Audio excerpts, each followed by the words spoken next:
বিসমিল্লাহির রহমানির রহিম। আমি ইউটিউব চ্যানেলে আপনাদের মাঝে সবসময় থাকি।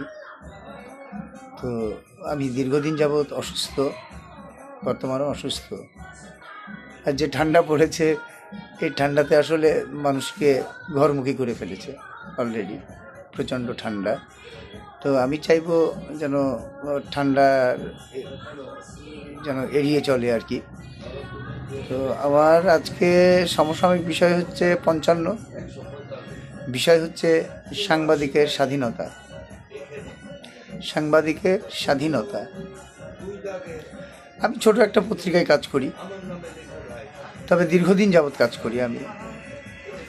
আর একটা সংগঠন আছে আমাদের, সেটা হচ্ছে AICD, Anwesha information for community development. এইটাতে আর কি আমি সম্পৃক্ত, ওতপ্রোতভাবে জড়িত। তো এটার মেন মালিক হচ্ছে মিজানুর রহমান মিন্টু। তো আর আমরা বিভিন্ন উচ্চ পর্যায়ের পদে আছি। তো আমি মিন্টুকে ধন্যবাদ জানাই যে আসলে সে একজন ব্যাংকার হয়ে একটা NGO প্রতিষ্ঠিত করার লক্ষ্যে আছে। তো আজকে সমসাময়িক বিষয় হচ্ছে যে সাংবাদিকের স্বাধীনতা। আমরা স্বাধীনতা চাই, আমরা নিউজ করার স্বাধীনতা চাই। কেন স্বাধীনতা পাবো না? কেন পাবো না?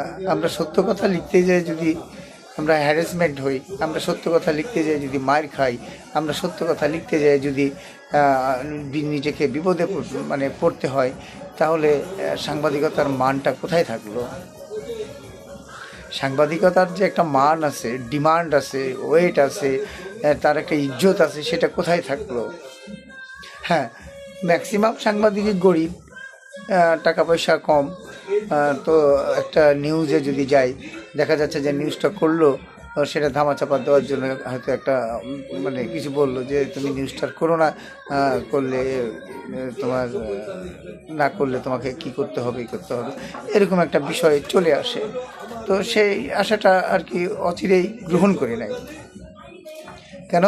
তার ছেলে মেয়ে আছে, পরিবার আছে, পরিজন আছে, যার কারণে এগুলো গ্রহণ করে নেয়। তো আমি আনিস আলমগীরের কথা, ভাইয়ের কথা আমি বলবো না, তবে বলাটা আমার সাজবে না, কারণ আমি সেই মাপের সাংবাদিক না। তবে আমি ছোট্ট একটা কথা বলি, তবে আমরা সাংবাদিকের স্বাধীনতা চাই আর কি। বাংলাদেশ সরকারের কাছে আমরা সাংবাদিকের স্বাধীনতা চাই। আমরা সত্যকে উঠিয়ে ধরতে চাই, সবসময় উঠিয়ে ধরতে চাই। আর এই সত্যকে উঠিয়ে ধরতে চাইলে চাওয়াতে যদি আমাদের বিপদ আসে, সেই বিপদগুলো আসলে আমাদেরকেই রক্ষা করতে হয়। তো আমরা কি করতে পারি? আমরা সাংবাদিকরা কি করতে পারি? যদি স্বাধীনতাই না পাই, তাহলে সাংবাদিকতা করে লাভ কি? কোনো লাভ নাই। তো সাংবাদিকতার বিষয়গুলো আসলে বলতে গেলে অনেক কিছু বলতে হয়। তো অনেক কিছু বলতে গেলে দেখা যাচ্ছে যে আমি অসুস্থ মানুষ, আমার হয়তো দেখা যাচ্ছে যে আমি সত্য কথা আপনার এখানে প্রকাশ করলাম, দেখা যাচ্ছে যে আমার বিপদ চলে আসলো। এই বিপদটা কে ঠেকাবে? ঠেকানোর মতো আমার ব্যাকে কেউ নাই। তো সাংবাদিকরা কী করতে পারে?